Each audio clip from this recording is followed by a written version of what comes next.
Good morning, good afternoon, good evening, wherever you are watching from. We did our time change this week. So if you are watching from somewhere other than, well, if you're watching from the UK or Africa, or you are on a different time zone, you might have been looking for this. You might be looking for this in an hour. You might be looking for it another time altogether. So thank you for tuning in, whether it's now or later. But yeah, we did our time change. Hopefully, the last one that we will ever do, but we shall see. We did our daylight savings time change on Sunday. Of course, we moved our clocks forward an hour. And is that right? Spring forward, yes. We put the clocks forward. And so now it's a little bit darker in the mornings, but it's lighter in the evenings, which is perfect for barbecuing, because out here on the West Coast, we do barbecue year round. Barbecue year round, play golf year round, play soccer year round, all outside. So it's pretty cool. But it's been raining pretty much nonstop for the last week, few days at least. So it's not the best weather, but at least there's no snow on the ground and you don't have to dress up in a parka every time you go outside. So we do have a lot of fun topics today. Should move over a bit. And starting off with no more bags fly free. So this was a sort of a pinnacle, whatever, of what Southwest, one of their taglines used to be, because they said that they would be good on costs, but also that they would no longer, or that they not they wouldn't any longer, but that they wouldn't charge for checked bags. Well, that's all changing. They have announced that as of May 28th, that prices will be going up, so that, well, not going up, but they will be basically starting to charge for any checked bags. So this is going to be, again, starting May 28th. I don't think it will make a difference when you bought your ticket. It's just going to be effective on that date. It will be a policy procedure change. And if you decide you do want to check a bag as of the 28th of May, you will have to pay for that. No, we don't know what the fees are going to be. They haven't announced any type of fee policy structure information. So it might be a nominal charge just to sort of, ease people into it, or it could be quite a bit. I mean, I did read an article that said that, some of the major airlines, they make several billions of dollars on checked bag fees, whereas Southwest was, I think, like 70 odd million. So, I think it's reasonable to expect that any airline would see billions as being better than millions. So, yeah, so this is happening May 28th. Be prepared for it if you are flying with Southwest. Pretty much everybody else charges for it anyways. So I don't think this is not terribly too much of a surprise that they eventually have sort of joined forces, but it is what it is. Now, also, we have a lot of travel stocks that are down. I mean, the markets have been fluctuating, shall we say. Markets have been up and down, mostly down over the last few weeks, last month or so. I did read an article about, I think it was United, that was down 30% in the last month. I mean, their shares are trading at $72, 72 and change. And these numbers are all sort of percentages because the markets are still open as we speak. But yeah, United's down 30% compared to a month ago. American Airlines, 32%. Here in Canada, I'm not seeing it so much. Air Canada, our major carrier, or one of our major carriers, is down almost 15%, but that is our only publicly traded major airline. Because we have Air Canada, we have WestJet. Some parts of Canada have Transat. Sunwing is part of WestJet, so that doesn't really matter. There's Porter Airlines, but that's predominantly back east as well. So yeah, I mean, and people wonder why they come to Canada and they see that our airline prices are so high. It's because we've got no competition. I'd love to have an interesting conversation about that with somebody who's on the Competition Bureau board who decided that we didn't need more competition here in Canada. Because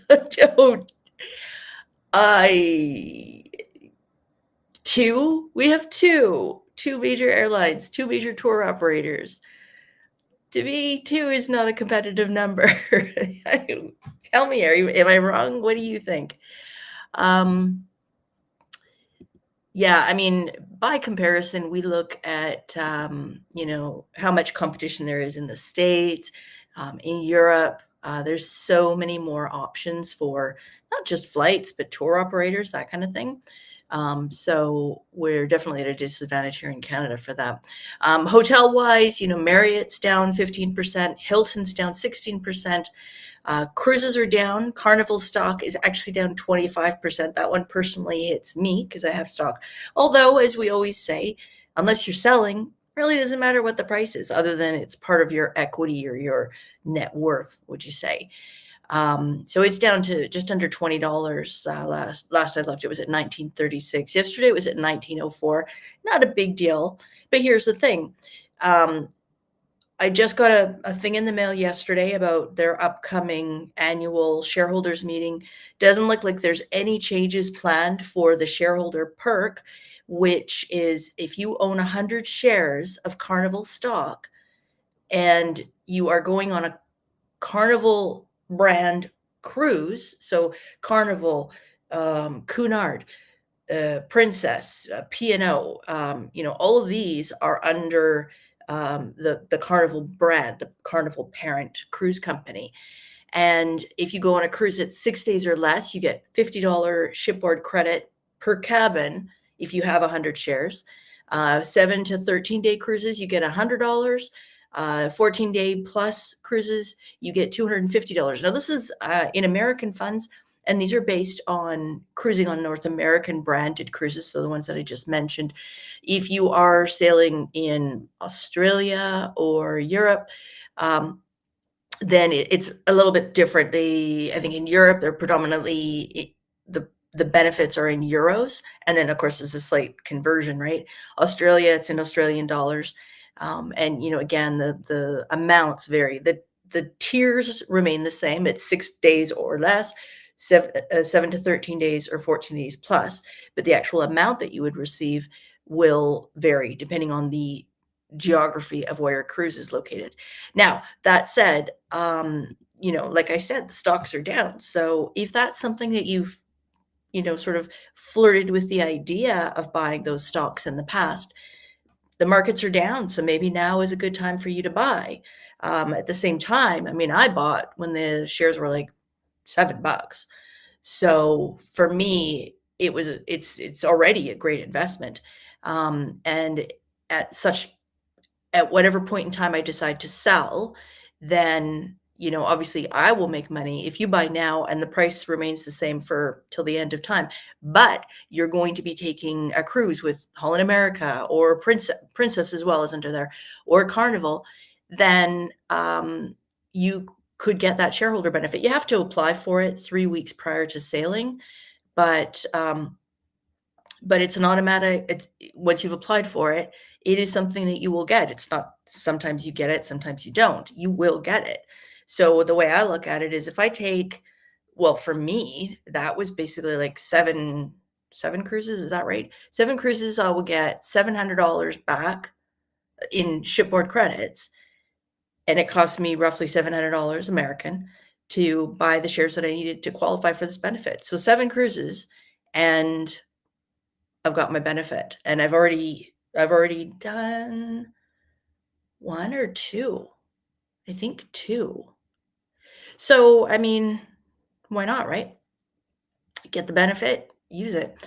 But now, like I said, now that the shares have gone down a little bit, maybe that's worth taking a look at.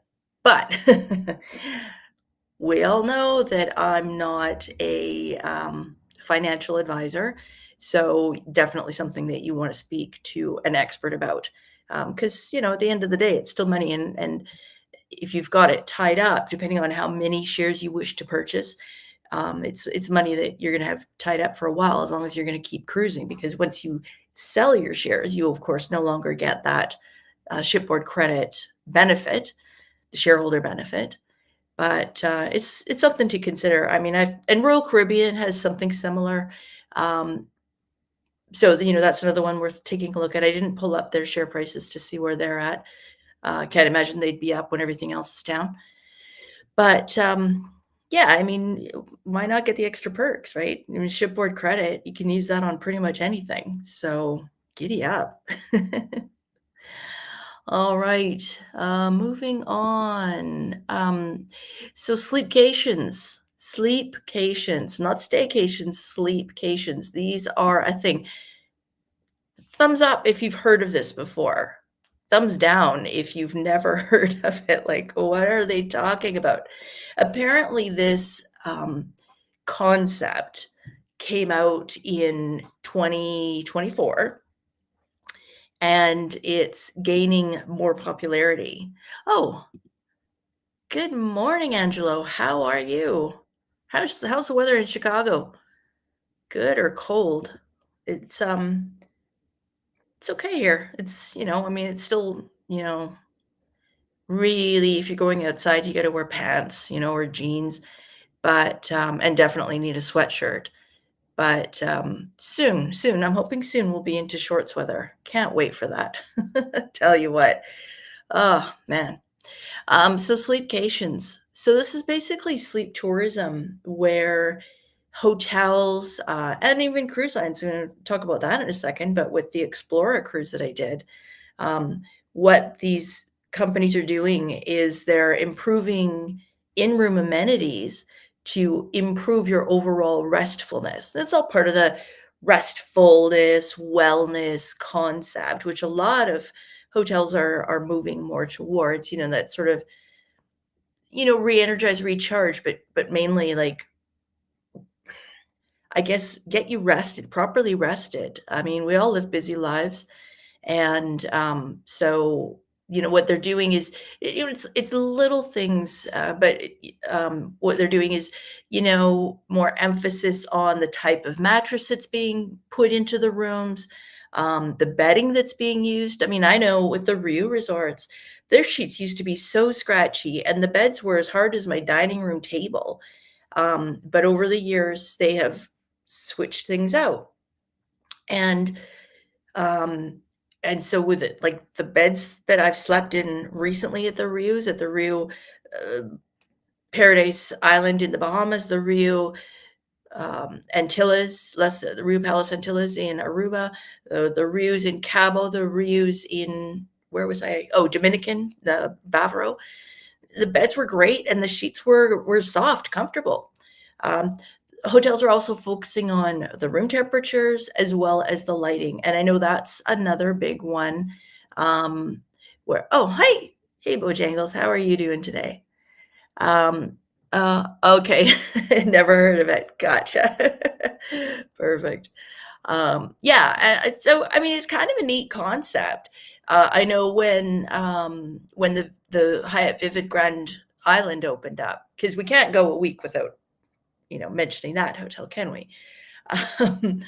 When that hotel opened, one of the things that was very commonly taught, well, amongst everything else, but one of the things that people really liked or really did not like was the fact that they had motion lighting, and it was lighting that was under the door of the closet, and the light would come on if you got up in the middle of the night to use the washroom, which some people didn't like, because if you're a very light sleeper or you're sensitive to light, then it's going to wake you up. So that became a problem. And there was a lot of back and forth on that one. Oh, oh yeah. Okay, so you've heard of it. Interesting. And then, like I said, with Explora, when I called up to do my cruise personalization, they asked what type of mattress I wanted, if I wanted a firm mattress or a soft mattress. They asked what type of pillow I wanted. They asked what type of duvet I wanted, or if I just wanted a blanket or what. I mean, it was incredible. And then in the bathroom and on the cruise ship, we had a heated floor. And yeah, we had it on the whole time because it was just so nice. And it's little things like that they're little creature comforts that don't necessarily stand out, but it's those little things that they all add up to making the experience better. So a lot to be said for that. Um, and oh yeah, there was this one I read about. Oh, hey Louise, how are you? Nice to hear from you. I think you've got your trip coming up soon. I think. Remind me if you do. I think you were off to the Rios in Cabo. There's been a lot of people have been asking about travel lately, so it's all blending a little bit. So I was reading about this one hotel. Like, there's a bunch of hotels in the U.S., especially, that are offering sleep enhancing treatments. And one of them is the Santa Monica Proper Hotel, which has a lullaby sound bath package that you can get.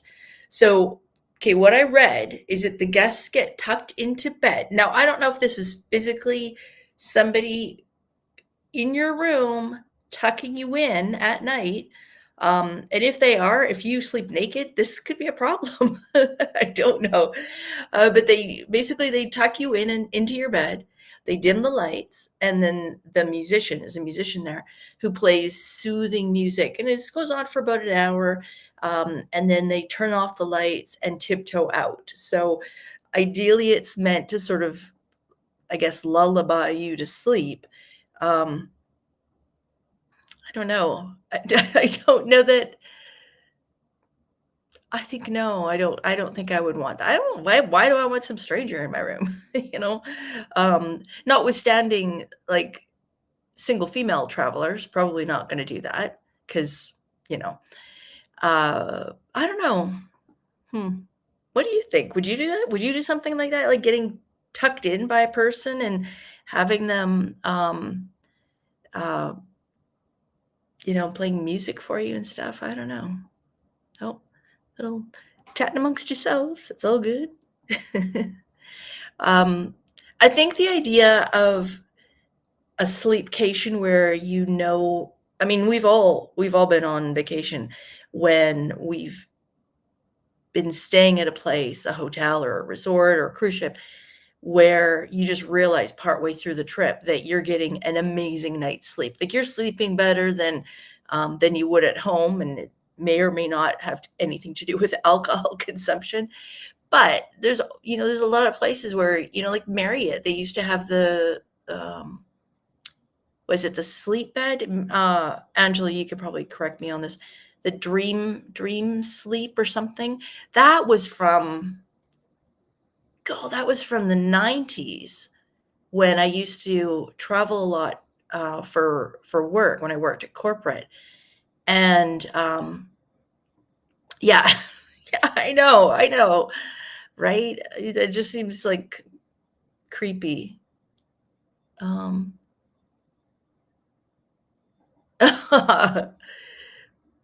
Yeah, no. uh, um, oh yeah, the heavenly beds. Yes, I knew you would know. Yeah, and they really were amazing. I mean, the one thing that I learned, and this is we love our little tangents during these conversations, but the one thing I will say is, if you have the opportunity to travel for work and you choose to do so, pick a brand and be loyal. Pick an airline and be loyal, because your points will add up. And they're all, I mean, the airlines are not necessarily going to give you free flights, but you can get upgrades and all that kind of good stuff. With the hotels, you can get free stays, as well as free upgrades. I know at the Fairmont was a lovely brand to travel with.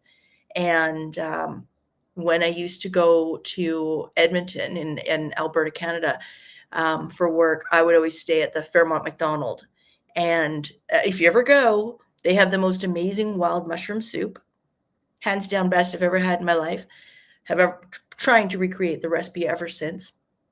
I think part of the trick is saute the mushrooms before you blend them all up. Saute them first, add your liquids, blend. I would love to have a cooking show, but there's only so much time in the world. But they were amazing, and they would leave little notes on the bed saying, have a good sleep and what the temperature was going to be the next day. They would leave the TV, the clicker, and the channel list on a tray on the bed with the bed turned down. It's just little things like that. They knew that there was, okay, because the rumor is that a lot of the Fairmonts, they're old buildings by Canada standards, so a couple hundred years old maybe. And the rumor is that a lot of the Fairmonts are haunted. Don't know how true this is. I did get into a Twitter conversation once with whoever was on their social media page for Fairmont, and the person did say, and this was public tweets, that there were a few of their properties where guests had sightings. They weren't necessarily confirming, but the Fairmont McDonald in Edmonton, again, there was a rumor that it was haunted. And there definitely was a couple of room types that I just did not like. And because it was an old building, it wasn't cookie cutter. It's not like a Marriott where you walk in and, the bathroom's on this side and the bed's on that side. And then you go to the next room and it's the bed on that side and the bathroom on the other side. Cookie cutter, Fairmont, no, they were all different. And so, there were a couple of room layouts that I really didn't like.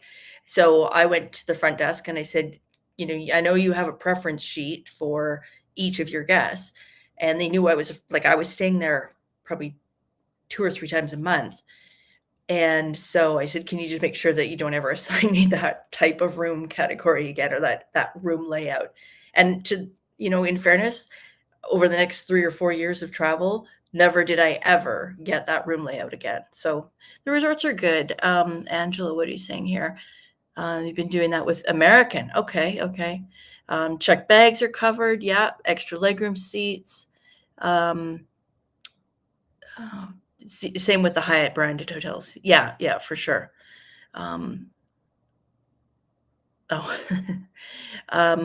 Yeah, and why not? If you have to travel for work, you may that's the problem though, that I know in Canada there was the government was looking at whether or not they should tax you on these free benefits for, that you would earn through travel. Just let it go, in my opinion. Look, if you have to travel for work, it's bad enough that you've got to be away from your friends and family in your own home. So why further burden them by then creating another opportunity to be taxed? I don't think that's cool, but that's just me. And, we're always going to get taxed. But, if you can build up your loyalty, then it's amazing the kind of perks that are available out there. But the whole having somebody tuck me into bed, having a stranger tuck me into bed, I think that's a pass for me. All right, moving on. So tourism is catering more to women. There was a recent study that said worldwide that 64% of travelers are female. So obviously that's going to start changing things a little bit. Women have different, I think different preference. And I'm generalizing here, so please don't be offended. I apologize if you are by what I say, but each group has different characteristics, stereotypes, that kind of thing. And people say you shouldn't stereotype. Well, stereotypes are there for a reason, because you have a group of people who have similar traits, wants, needs. So what they're saying is travel companies are now starting to cater more to women and women's wants and needs, because they are the majority of travelers these days. And it's interesting because when I talk just in general to people, a lot of people say, their parents are getting older and it's the guy who doesn't want to travel. Um, and yet the woman still does, and probably because the women in that scenario maybe always did the travel planning. And so now, and if you haven't traveled on your own before, I'll tell you what, it's scary the first time, no question. You are the only one looking after yourself. But the freedom to do what you want, when you want, I mean, seriously, if you have only ever traveled with your spouse, it's a balancing act, right? He wants to do this. I'm like, I don't really want to sit in a bar and watch a soccer game for 2 hours. But I'll go. But then after, I might want to go shopping, or, well, probably I'll want to do some videos and stuff like that. So he's going to get dragged along for that. But it's give and take. Whereas if I'm on my own, then if I want to just walk around a resort all day long doing videos, I can. Nobody's waiting on me. Are you coming to the pool or not? Do you want me to save a chair or not? That kind of thing. So that's kind of interesting. And I remember the first trip that I took on my own, that would have been like 30 years ago. Went to Mexico, and it was a resort. It was a weird resort. I forget the name of it, but it was co-located with, there was two resorts, sister resorts, and one of them was in the area which is now called Playa Mujeres, and the other property was right on the Cancun Strip, sort of on the north side, right? And there used to be a little, the resort had a little ferry boat thing that would take you between the two, or there was a bus that would take you between the two properties. I was staying at the one that was farther out, but I wanted to check out the one in Cancun. So I hop on the bus one day, random, and off I go to the other resort. And then I'm like, okay, I get there and I'm there for a couple hours. I've had enough. I want to go back. I don't have to check with anybody. I could just go. So it's kind of fun to be able to do all of that on your own. That being said, I hate eating alone. I don't know. Tell me if you enjoy it or you don't. But for me, unless like I gotta have props. I mean, we've always got our phones with us, but usually I'll bring a notebook or something. But it's just like I could have a proper full steak meal with appetizer and all that, and I'd be done in 15 minutes, because if I'm not there with anybody, it's just like, okay, drink my drink, eat my food. Okay, off I go. What's the point? Whereas if I'm with somebody, we'll be sitting and chatting, and it's just a relaxing experience. But when I'm by myself, eating alone is more perfunctory, I guess. Anyways, social disinformation. Yeah. So, and this has been very, very true in the last month, where, for Americans going to Mexico, especially, in light of the, back and forth with the tariffs and stuff like that, there's been a lot of rumors that Americans would be required to do a special visa application to go into Mexico, or a special form. And of course, people have been turning to TikTok to get this information, or Facebook or Twitter. And I can promise you those are not the places to go to get the right information. Just going back to the previous topic, Angela Singer, I can travel alone and then I make friends when I get there. Yeah, and then you get the table mates. Yeah, exactly. Yeah, I know, and I think you knew every single person who was staying at the Vivid when we were there. Louise is saying she likes it. Yeah, I mean, everybody's got their own preferences. So yeah. Social information. I mean, if you're going to another country, Sherpa is a really good website, a resource for what you actually need. Basically, you fill out what country passport you have, what your nationality is, where you're going, which country you're going to, and if you're going via any other country or countries. So you fill out all that information and it'll explain to you what you need. Now, it's not always 100% accurate. I think since COVID, it's been a lot more accurate, but, I think that, uh, y like, during COVID, things were changing so fast that they weren't quite keeping up as well as they could have been, although we were all struggling to find out, what the rules were, what the restrictions, that kind of thing. But overall, Sherpa is a pretty good resource, flying to, South Africa, I've got plans for that coming up very soon, and then looking at flying via, the UK, and of course, as you know, now that you're required an ETA, uh, basically a travel form, a travel visa, and I think it's good for 2 years. I think it costs $15. It's nothing major, but you do need it, and it's easier just to fill it out ahead of time. So it's good to have it all sort of organized and have your checklist of what you need. So that makes it handy. Oh, in the fall. Okay. Yeah, there's also, a delay, because I know when I start talking, then I think if you're watching, you usually get an ad, and thank you for watching the ad because that's how I get paid. Um, so there's a bit of delay between what I'm talking about right now and what you might be seeing or watching and then responding to. So it's like there's a lag between what I'm talking about and your comments. So sometimes. I'll get it. But usually I can sort of work it out. Depends. If Angelo and Tammy are on, then they seem to have their own language, and I can't keep up. I'm usually like, "What? I don't get it."